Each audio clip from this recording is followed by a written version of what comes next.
I'm a newbie to the area, but I am a Southwestern archaeologist. I did move to Colorado to pursue that career, so wound up at CU Boulder and never left, finished my grad degrees there. So, and I still teach. I teach at Ames Community College, primarily online, but also I was telling some of you, and some of you know, we're starting our first study abroad program. So we'll be taking students to Ireland, and we're adding Japan. So that's very exciting. It means we all get to learn new stuff, and I also get to keep that in-person part. So I am a Southwestern archaeologist, so I spent a lot of time in the northern Rio Grande. That was my area for ancestral Puebloans, what we call Pueblo 4 right before contact.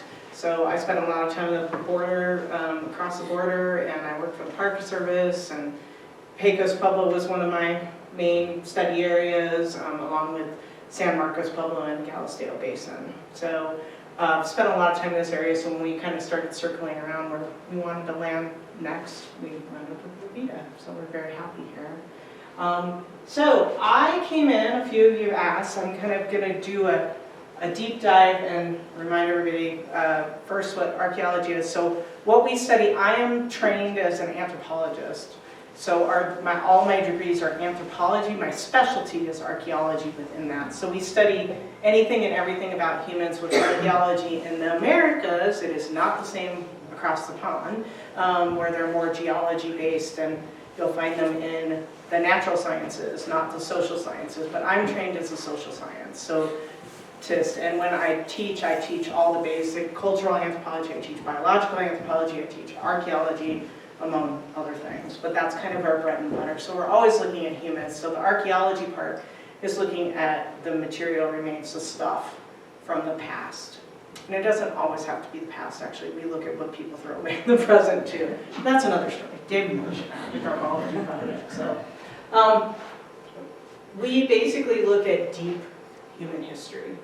So today I kind of want to walk us down from thinking about regional to get to the Francisco Fort excavation, and local, and then down to the site.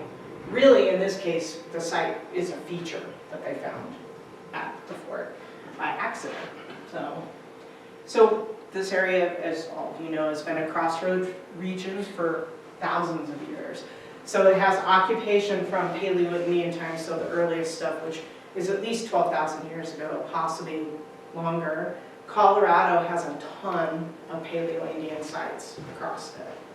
So, and then we walk all the way through to the present, and our little, I had to find a map. It's always hard to find maps that show what you want them to show. So that's our little area, right? Maybe Huerfano County more or less, but we're in this area where we're both part of the Southwest and the Rocky Mountains, and very close to the southern Great Plains. So in some regions they would label this kind of a frontier area, but we're talking long occupation of humans crossing in this area, including our little Cucharas River Valley, where it was a good place to be wandering through to access water, to access other resources. I continue to volunteer to do field work with a paleocultural research group, and I've been out on the Comanche grasslands for not last summer, but the previous 2 summers, and there's all kinds of things out there that humans would have known about. Outcroppings of flint and chert to make your stone tools. Okay?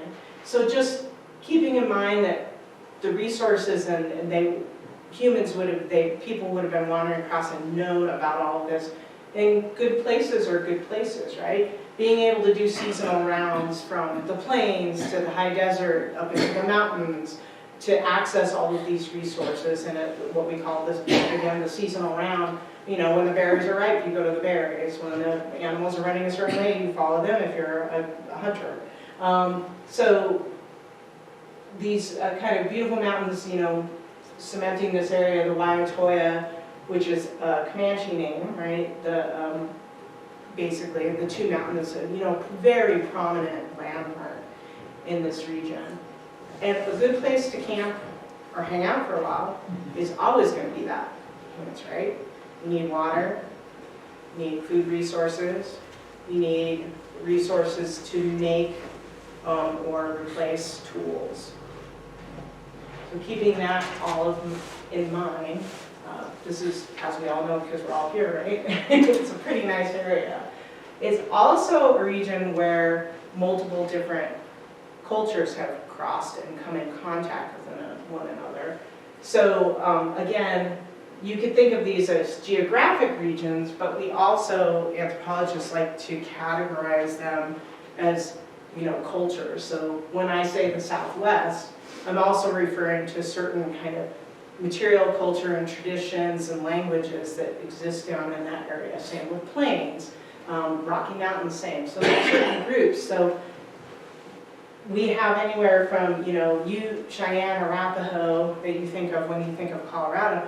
But you also, if you look at kind of affiliation with the area, you have up to 48 different Native groups also using this area, which includes Pueblo peoples and Kiowa and Comanche, moving in and out of this area through it and using the resources as they need to, even though they might not leave, a huge footprint on there. Their oral traditions and the historical records all tell us that this happened. And it happened for way longer than people think it did.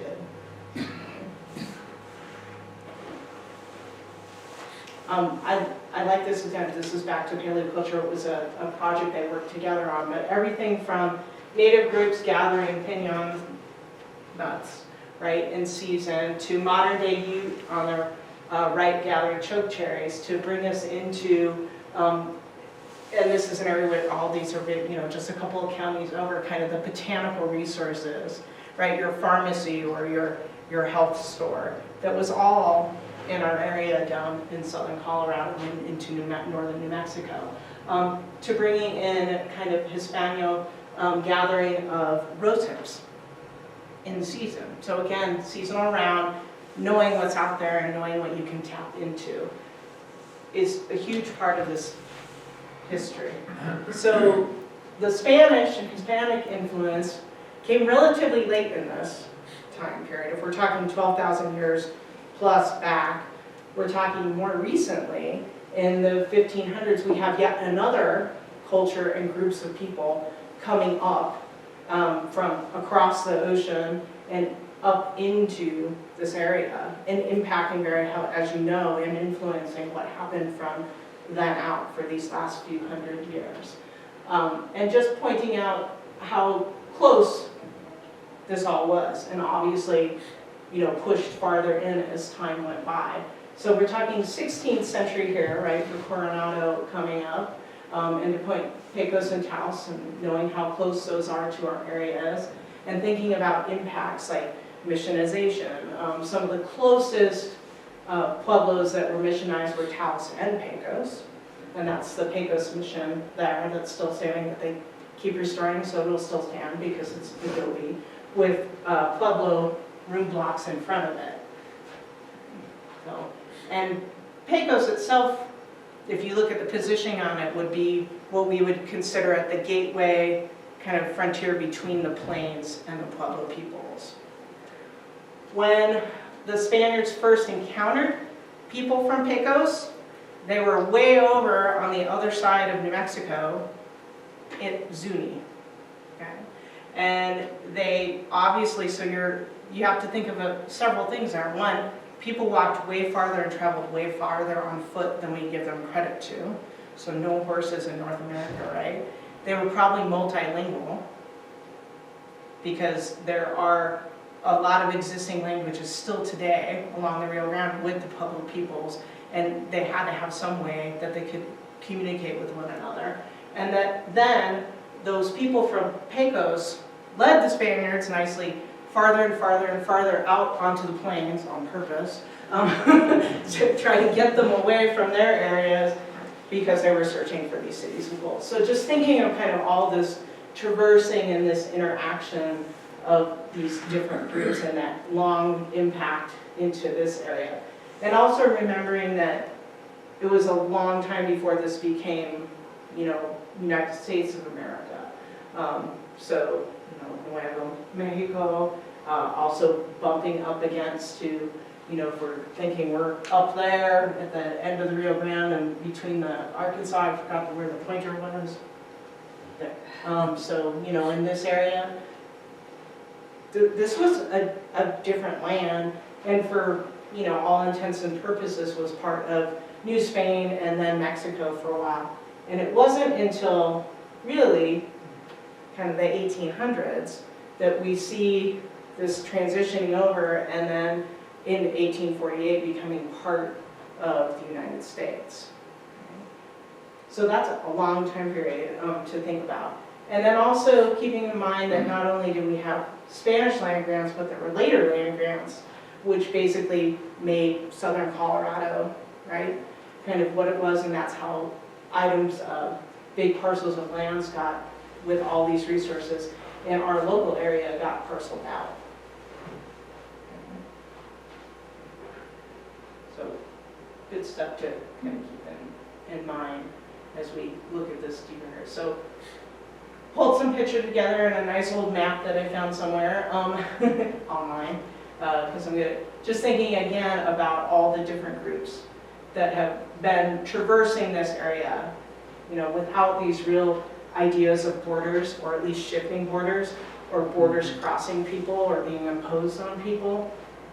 Lots of things happening in this area, which makes it really exciting. And on top of that, there has not been a lot of archaeology done in this area. Still today, believe it or not. So. Which brings us to kind of the tail end of this, right? We get to the later 19th century and the establishment of the fort. So the fort being very local, you know, acknowledging, again, a good place to settle. It's always a good place to settle. It's got water source there. Obviously was a known, you know, crossing spot where people were coming through, where you could do some trade, where you could settle down, and you could sustain people coming into this area and giving them housing, or them needing housing, or a place to stop for a while. So how the story started with the excavation was that in 2022, there were some repairs needed to do. I'm sure Dave and I was all like, look at all that adobe work that needs to be done. So they wrote for a grant and got it from Colorado History to do some much needed repair on the east wing to stabilize the adobe, and then also do some drainage to prevent further erosion of the adobe buildings. And all of this because it's on the National Register of Historic Places, and because you're working with the state to get money to do this kind of necessary work, you have it as a good need because there's a highly likelihood that there will be stuff in a plaza where there's been a long occupation of at least almost a couple of hundred years. You need to have it monitored. So you bring in, usually contract archaeologists, we call them, so consultants, to watch while work is being done, to make sure that nothing is impacted, or if something is found, that any disturbance or damage can be mitigated.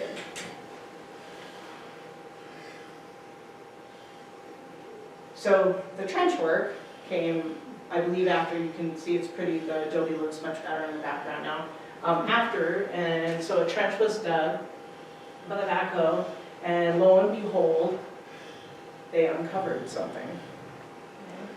So it was a clay lined hearth, and here's the archaeologist who was watching, and basically you watch, your machinery or your people working to watch for changes in the soil, watch for artifacts, a change in, you're always going to have, humans are really good about leaving some trash that's smaller than ½ an inch. There's been studies, people tend not to pick it up. So there's always going to be something, but it's whether it falls into really, really old, something unusual, and if you start seeing a bigger concentration of stuff coming out. Then your archaeologist gets to jump in the hole with the shovel and a screen and try to figure out what's going on while you have, equipment waiting, looking at you, whatever. And there's a bit of tension there, as you could imagine, whether you're like, hold on, I gotta jump in and I gotta check this. And it slows things down. But of course, in this case, we want to know what it is because we know the fort it was important, and we know that something in it we want to preserve and/or look at more carefully, whatever you can do. And that's kind of the things, whether it's something that you go around or it's something you learn as much as you can about. Because when we excavate, we get one shot. So you can't ever put it back. It's never going to reform itself like it was. So an archaeologist's job is to, when you excavate, you document everything you can. Everything is noted in terms of the provenience, its location, X, Y, Z if we have it, in space and time. You bag all the artifacts, most of them up. It depends on whatever you weigh them or you note down how much there was. And you wind up with a lot of paperwork. And yes, we still do paperwork. We don't. I always have students ask me, well, don't you digitize? No, we still use pencil and paper.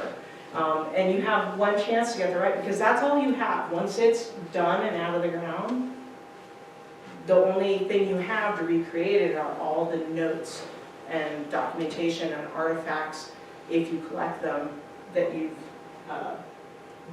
preserved or written up from that work. So this was unexpected, obviously.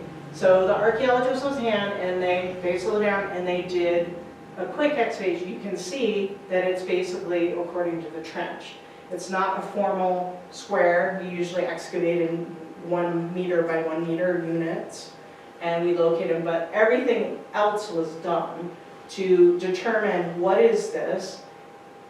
Did they get it completely with the backhoe, or did the archaeologists do it? So this was the trench excavation that basically happened. So they knew they had hit part of the hearth. So they could tell by the ash in it, kind of the remnants coming out of it, and I'll get into more detail of that in a minute. The archaeologist on hand, and this was Alpine Archaeological Associates, suggested that more work be done, that it needed to be looked at further. Because what was coming out of it was kind of unusual. It seemed to be a mix of artifacts that wasn't super common. Usually we get pretty discrete sites that they've seen down in this area, like in the San Luis Valley, where a little more archaeology is being done, where it's either very, kind of what we would expect from Native American groups being at a site, or Hispanic settlements at a site, or later settlers at a site. So that was not what they were pulling out of the hearth, just in the quick kind of minutes that they collected to get it done so they could still put the train in. Question. So they wrote another grant for the following year. Yes. Alpine archaeologists, where were they from and who were they? They're contracting what we call a cultural resource management firm. And so they basically do archaeology for hire. So you hire their team to come in and do the work. So it's like a big process. From Colorado? Or? Yes, they're local Colorado. Thank you. I think they relocated their office to Alamosa, I believe. Can't remember. Anyway, they've been around for a long time. There's not a ton of CRM firms in Colorado, but they've been around for a long time. Thank you. Uh-huh. So I'm not affiliated with them. Obviously, I know of them. So they came back the following year in June, and they excavated opened an actual excavation unit, so more control, not the trench you saw. I'll show you in a minute. Sent 2 archaeologists, which this is our kind of typical pose, so in our typical setup. And the way excavations work, as you probably know from reading, although that was more LiDAR, but when you do excavations, we set up control points, you shoot in the unit you're doing, so it's located, by nowadays GPS markers. Obviously they did that for the part of the hearth they had uncovered, so they could position it right next to it. You set up a unit And you take everything that comes out, the dirt goes in a bucket, the dirt from the bucket goes in a screen, and everything gets screened. Our typical screen is a 1/4 inch hardware cloth. And you can go finer, it depends on what you're looking for. You can see the screen in the back here, tilted up. It's much nicer to have one you can lift up and shift. Did they do flotation with this, or was it more? Which kind? Flotation. They did take a few botanical samples, and they weren't super conclusive. So it was mostly. Yeah, so they did take, so they didn't know it on site. So they took samples to take off, which was pretty, so he's asking about flotation samples. They'll take just, in essence, soil samples that they will test for things like pollen and plant remains, and the finer grained screen that you do, the lighter stuff will float, and you can get basically macro botanical remains, micro botanical remains, and not just the big chunky stuff. So it's incredibly useful. So they did take some of that. They also took radiocarbon samples. So that it's a hearth, so there was burnt wood in there and charcoal. And they also did some auger probing.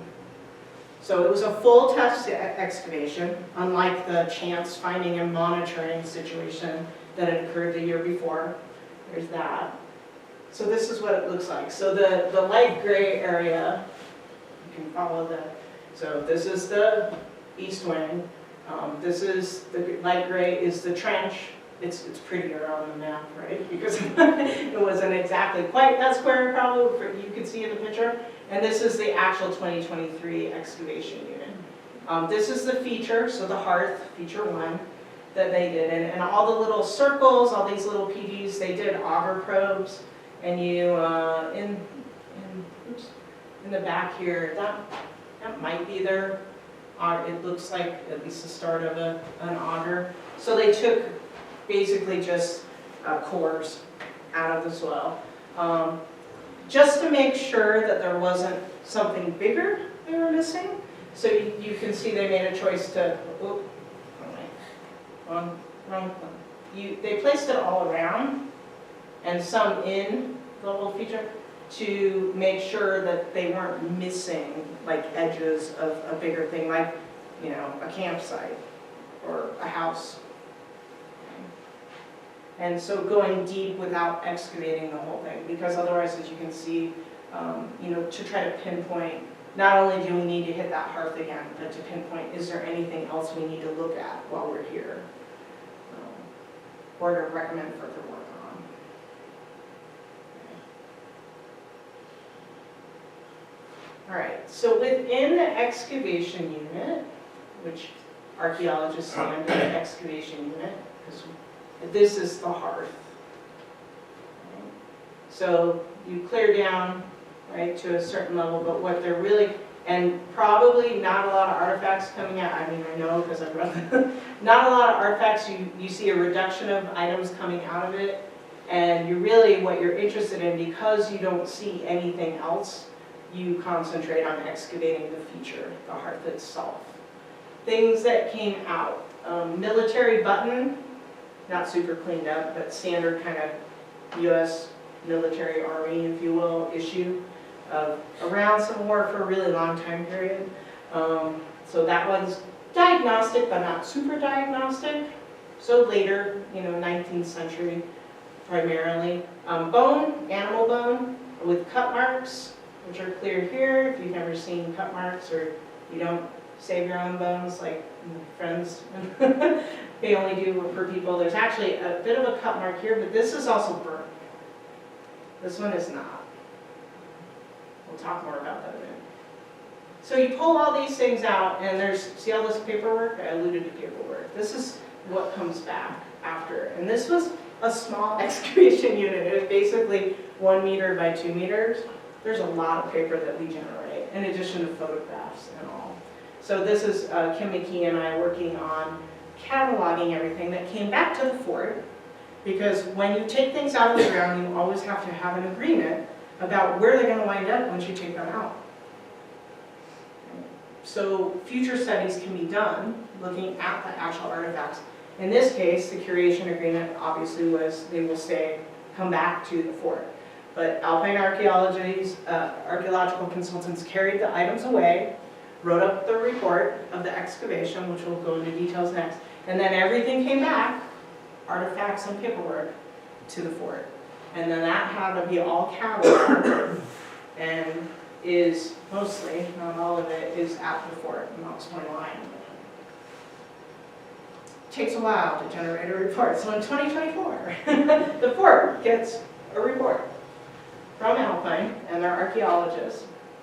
And they're about, trying to think, 1 oversaw, 2, 3, I think 4 archaeologists worked on writing the report. So there's a lot that goes in. We spend about this much time in the field and this much time back in the lab and writing reports and analyzing and interpreting, and there's still more to come.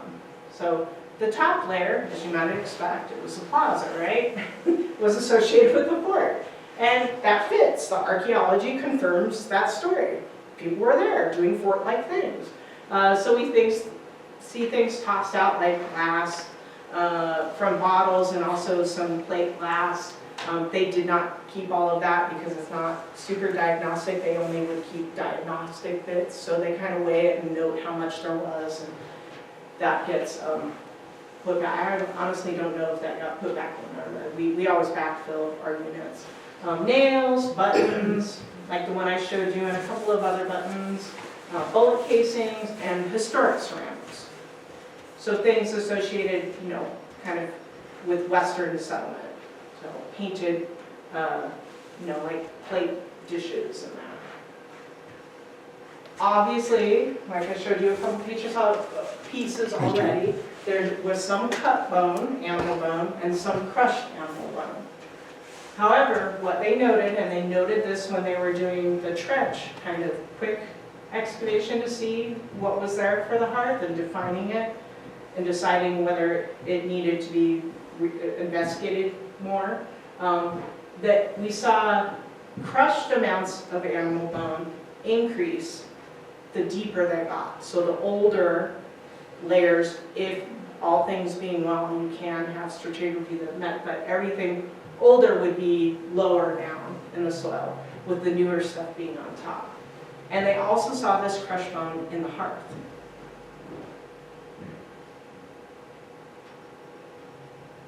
Yeah, close up of the hearth, for those interested. You can see that this was actually clay lime, which they suspected when they first encountered it. But you can see the very bright specks and just general, you'll have to trust me on the field, but basically this is more ashy and charcoaly than this. It's very hard. And you can see the kind of scrape marks from our trowels, or trowels that are used, okay? North arrow, this is always in centimeters too. So the big black line would be 10 centimeters. And you can also see this, before you ask, these are the auger holes. I think the other stuff might be rodent holes, if I remember correctly on mapping. So you can see the charcoal flecking, and this was something that was cleaned out and used multiple times. Not uncommon, just like we do in our fireplaces, right? You kind of scrape some stuff out and then you start again. This is another view, so this is like the plain view that I can point out a couple more, unless I hit the wrong button.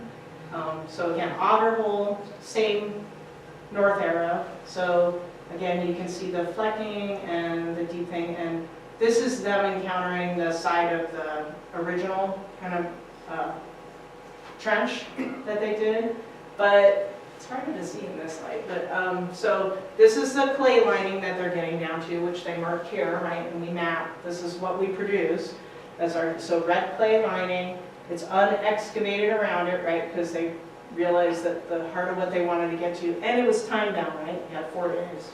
That you really wanted to figure out what this feature was, okay? And an ash lens, okay? So that's between here. So you can see the differences of the soil. Kind of, here's this fill, if you will, And then there's this ashland defined by, so charcoal and charcoal with an ashy different substance between it. Sure signs of a hearth. Again, scale at the bottom for you. Any kind of questions or comments about that before I move away from the pretty picture?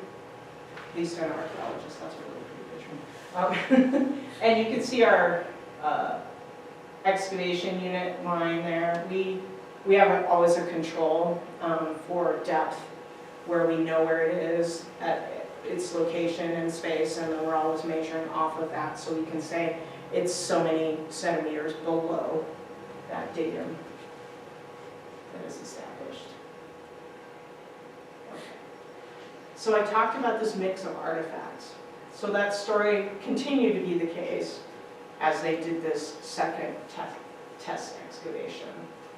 So it was a mix of Native American and European artifacts, which is what triggered Alpine's archaeologists to say, you need to come back and this should be looked at further, because that is not common. They work all over the state, like I said, and so they're very familiar. I mean, they ran a ton of reports. You know, there's one about the whole kind of summary of the San Luis Valley. You have to be pretty familiar with that kind of whole spectrum of what's in the archaeological record that we know about already in Colorado. So they knew this was unusual. And that was part of the reason they said we really ought to look into this further. So these just look like, for those of you who know, stone tools, right? Thing is, all of these up here, these are tools that are flaked, that are made out of glass. So they're historic glass. So same technology, using stone, you know, chert primarily here, sometimes quartz, height. And these are stone down here. But these were made out of historic pieces of glass.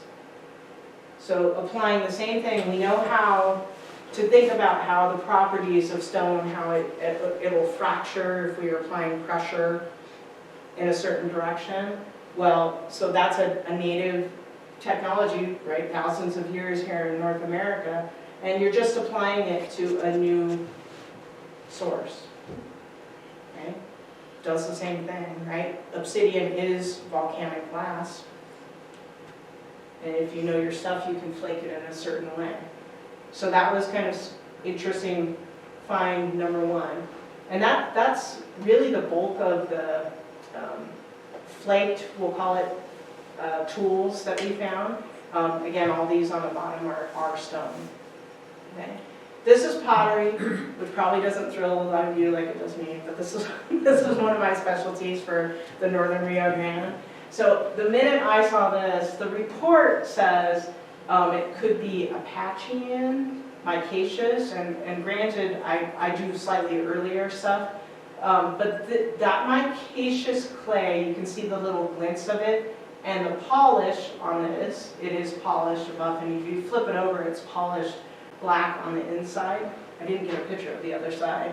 And these are just what we would call micaceous ware, so more utilitarian, obviously very dirty and for cooking and in fires and such. But to me, this is almost speaking of not necessarily Apachean. To me, it looked more Puebloan, particularly Taos pickeries. Late in their history, this is some of the stuff they're making. And actually, I have a piece from a native potter from Taos, I believe it is, of a piece that's very much like that. That's a picture that looks almost exactly like that. Yeah. You have two levels of both materials, the two materials. Does that reflect position in the, upper and lower? No, these are all from in the hearth. Yeah. So they're older. We'll get to And they're all together? Yeah, more or less, yeah. In the layers associated with the hearth, which was it was pretty deep actually. The hearth itself, there were about 40 centimeters of artifacts. The graph at the bottom, is that just for size? Yes, that says, so it says centimeters here, down here, so Okay. that's just 1 centimeter per square. Thank you. That's a, yeah, that's a standard, that's a good picture. So you can tell how big they are, right? So nothing here is super big. This one they called a spoke shave, so you can see it has like a pointy end. This is still pretty intact. So it would have been, you could use one edge as a scraper and one as, to poke or braid something down. And I honestly can't, this is not my specialty, obviously, but this is a broken tool. I can't remember what they said they called that. I think they said knife, but anyways, it's sharp. Let's go with that. And this is actually a tiny flake that was taken off a tool to resharpen it, probably, because it's super small. Question, Yeah, any shell remnants found, it's like seashells? or just any kind of? No, no.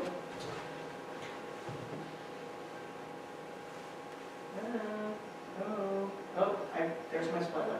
Okay, so our timeline seems to be kind of dense. They were really, really hoping, the reason we do radiocarbonate, so you can use it on anything that was living, organic, that absorbed carbon. I don't know who carbon is, but they absorb carbon and get a date, an absolute date. It's always a range, because there's a statistical error, but it's adjusted. The radiocarbon date from charcoal from within the hearth came back from 1721 to 1814. So we are post Spanish Entrada, right? We are in the contact or Spanish period, which is basically a timeline we refer to in archaeology here, okay? So prior to it becoming either Mexico or North America. So before the fort, there was some hope that it would be even older than that, but to be fair, it wasn't that deep. And they did go down to what we call the sterile level to confirm there was nothing apparently under it. So this seems to be a hearth that was in use for 100-ish years almost, that was used over and over, that was at this good place to stop that later had a fort built on it. Now it's not to say that there's not anything else under there that we could learn about, and that there's not older occupations in our little valley. It's just that it's not right there. And as you guys know, rivers move, things move, people decide to camp in slightly different places. But this seems to be a really good picture of about, almost 100 years of people coming back to the same area. And it appears to be a mixed group of people. So the super fascinating thing that when I was following this, and I had already been volunteering with the fort to help catalog and revisit and look at some of their Native American collection, and what should be on display and what needed to be kind of updated and all of that. I was following this, and then all of this came back and it all needed to be cataloged. And so I got the report, because it's very hard to just look at the stuff without reading its context, right? What they think was happening, what they found, where it was. And my head started to tilt, and I do not do animal bones as a specialty myself. That's called zooarchaeology, people who specialize in looking at how animal bones are associated with human behaviors and activities. But there was a line in there, and they're like, there's an awful lot of teeth. And you can see that in these pictures. These are all teeth, these are all animals and teeth. This is a mix. So, and these are as they came out of the ground. These are cleaner, and they've been numbered, so they are all numbered according to where they came out of the excavations. So you can put them back together basically with the report, and you still have that context. So you can continually revisit that story and see what else you can look at. So that's a lot of animal bone too, really, for an archaeologist. You'll have to trust me on this one, but that's a lot. So 5.6 pounds of animal bones. So alpine did a rough kind of broad, what we call faunal analysis, looking at these bones. 3.6 pounds of those bones were found around the hearth. Okay. So some of these are going to be historic, associated with the fort, right? Because they're around it, and really, if you want to think of it, also above it. Most of them were long bones for the highest percent. And this is straight out of the report, and spine. Right? So backbone and long bones. Probably medium-sized animals. They didn't do a really tight kind of analysis. Sheep and goat are almost impossible to tell apart, so that's why it's all sheep goat, because that's the closest we can get. But medium-sized animals like sheep goat. Some large mammal bones, and I would venture to say they're not all domesticated animals, so some wild, but they didn't go that far. They didn't do a deep analysis. But those were sawn or sawed into chops, which is pretty, you get this kind of Western idea, and you get these half-inch chops. They're really easy to identify once you see them once. And you see them in the grocery store all the time yourselves, actually. 2 pounds of the bones were from within the hearth itself. 30% were teeth, mandibles, so jawbone, and maxillary, which is upper jaw, basically. So very different. This is when the I was reading, I'm not a zooarch in my area, I'm like, wait a minute. And Alpine knew this too, they pointed it out, obviously. And then some flat and long bones, and ribs. So flat, when they say flat bones, it could be anything. It could be skull, it could be part of your scapula, but generally kind of think upper body, but not spine. And then some ribs. So very different parts of animals in this hearth, older place. Still medium sized, they think. Less than 2% were burned, or what we call calcined. So any kind of exposure, brittle, okay? That was not there. And few of the bones in the hearth were cut or sawed apart.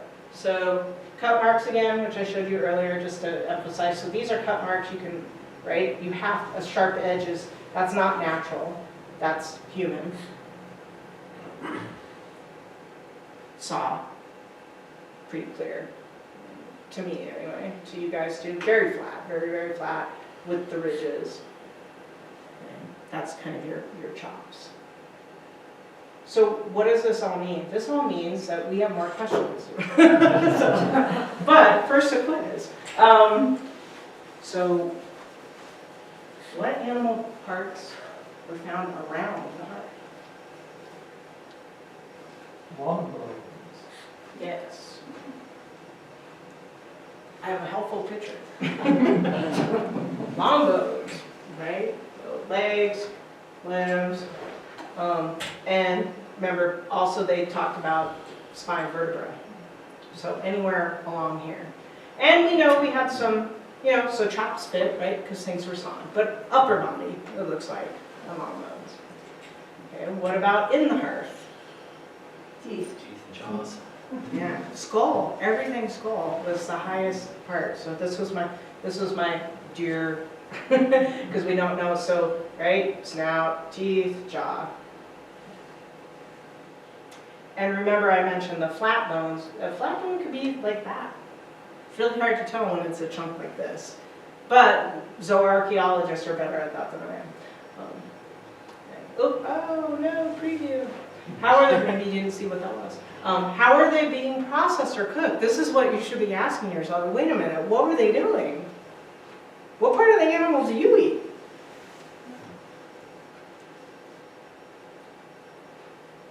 Any ideas? Then they Everything. Right, but we're seeing two very discrete, different. So how would you, if you think about long bones, what would you do with those, or the chops? versus what were you doing with teeth and mandible? Throw them away. Throwing them away in a hearth. Burn them up. Nothing was burned, Mhm. right? This gets interesting. So, what we think, ribs and other flat meat, you can crush bone and boil it to extract bone grease. Okay, remember the amount of, early on I said the crushed bones increase? So there was crushing going on, not the cutting, not the sawing, but crushing. Okay? But I also showed you some whole teeth and whole mandibles. So you can deflesh things, and how do you do that? You cook it down in a pot or stone boiling, depends. You're releasing the fat, you want the protein, right? Not eating the teeth, obviously, they threw that part out, right? It went back into the heart. But you're extracting something from it, and you're after protein. So we would call these basically the teeth and the skull and the flat pieces. Those are what we call lower value, meaning protein value, and more processing for parts of an animal. Okay, so remember we're talking about 1721 to 1814. The hearth really, which is the bulk of the site, because the upper stuff was really fort stuff. So the site we're really interpreting that's new to us is that we have this local life via archaeology under the fort that we did not in the plaza, which is like highly strange, completely coincidental. I mean, completely coincidental in the fact that they found it, one, didn't know it was there, but also it was a good place to settle and camp. Still is. There's a lot of nice things about this, right? A lot of resources around. But we have this mix of people. We don't see that at sites. So that in itself went kind of getting, or it wasn't old, but it's a really unique glimpse at that interaction during a short period of time in terms of the way archaeologists think, of Hispano-Indigenous peoples camped out, doing some of the same things, but also adapting, right? Using glass to make flaked tools. I have a really hard time leaving off the stone. So flake glass tools instead of flaking stone. But eating things and using local pottery, bringing it with them. Processing these lower value animal parts. So heads, long bones, and ribs, by crushing and or boiling them. It literally says in the report, pozole. Or soup stew, but they went for pozole. And that is a clear kind of, to another archaeologist, anthropologist, that's a clear indicator that they think this is like, this is a timestamp for sure. This site, this hearth, showing this kind of activity. Nothing like this has been found before that they're aware of. And they're like, this is really, and they recommended that we do more research, more analysis on, yes, the animal bones. Explain those. So what's next? Well, when did I drive up there? Do you remember when I drove up there? December? January? I think it was December. So we're going to expand the story of this unique find through evidence collection. The animal bones, I drove up to Denver. They're now at the Metro State University of Denver Laboratory of Anthropology, where my wonderful colleagues, Dr. Sarisa Reynolds and Dr. Meredith Lismer, are going to take a further look at the animal bones, because we have all kinds of questions, like what kind of animals actually were they?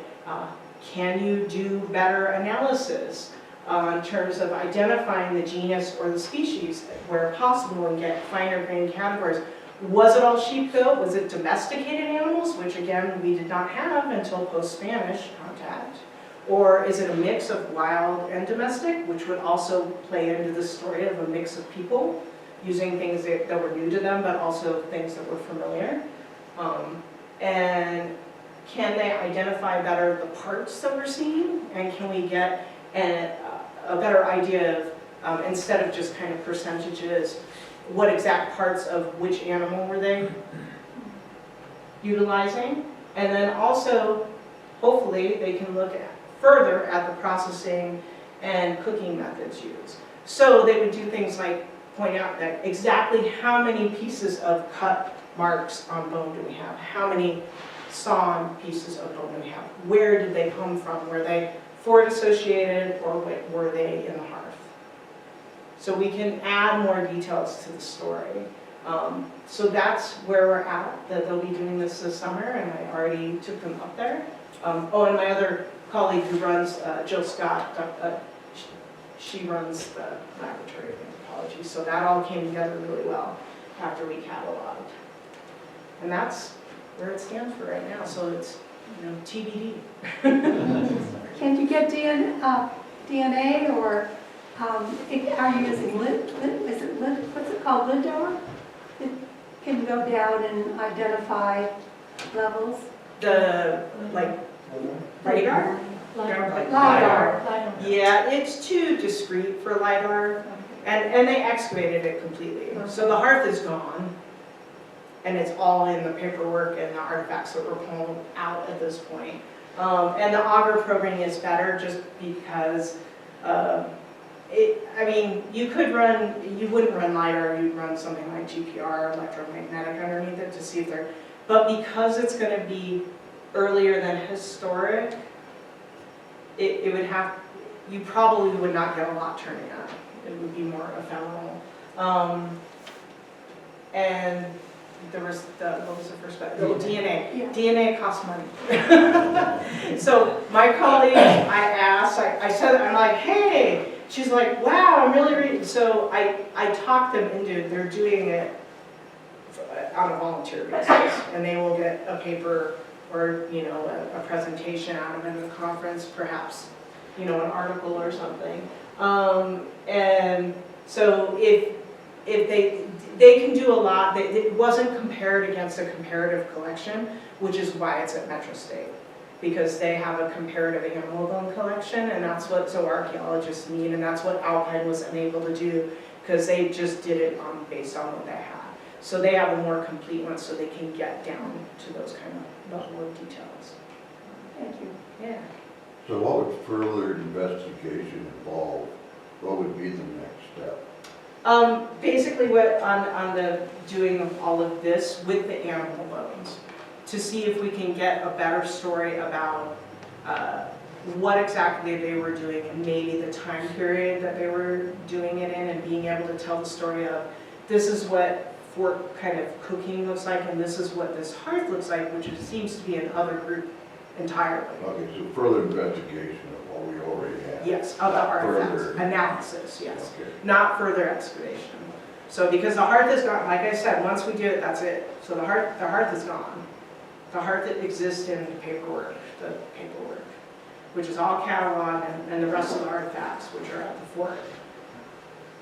Yeah, the physical situation that you're studying there reminds me of what I saw personally, or echo, that probably started a long time before, at a homestead in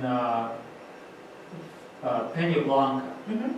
Okay, so I became very good friends with Miguel Montoya there.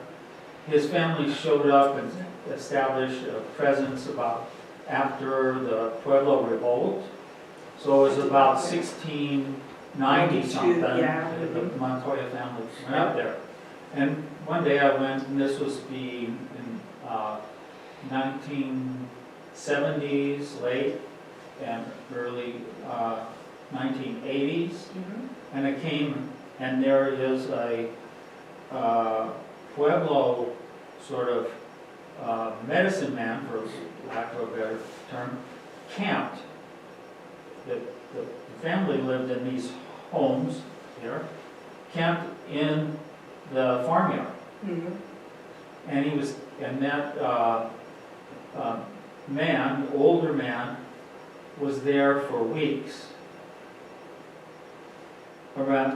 camped by a fire, And there was the exchanges between him and the Montoya family, Interesting. and they're bartering for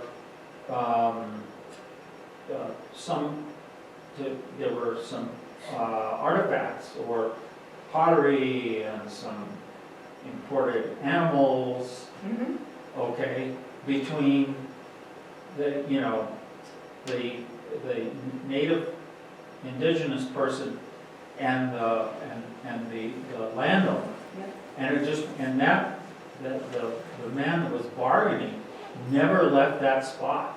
He was eating Right. and camped for weeks.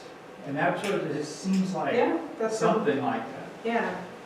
A place people were for a while. I mean, you're Yeah. not, you had your tools, they left those, right? Those Mhm. tools got left behind. We Right. know they were resharpening a tool that's not there, because we got Right. a flake from it. And they obviously were trading but you did, you know, it wasn't like a one-night thing. Right. And people returned to the spot Mhm. over and over. And the Montoyas were a key contact between the Pueblos and the Hispanic people. Yes. And I saw similar things. When I worked for the Park Service at Pecos, we were doing a 100% survey. Basically, that national monument expanded in the 90s. And we walked all of it. They had 3 teams, 3 crews of archaeologists over 2 summers, 3 summers, 2 summers to walk all of it. And we were looking at, some of it was Spanish land grant. So, and there were homesteads and that, but around it was all of this other stuff. So, long occupation, and that was all just on the surface. So the fact that they even hit this is pretty spectacular. Any questions? All right. Well, Well, thank you. very much.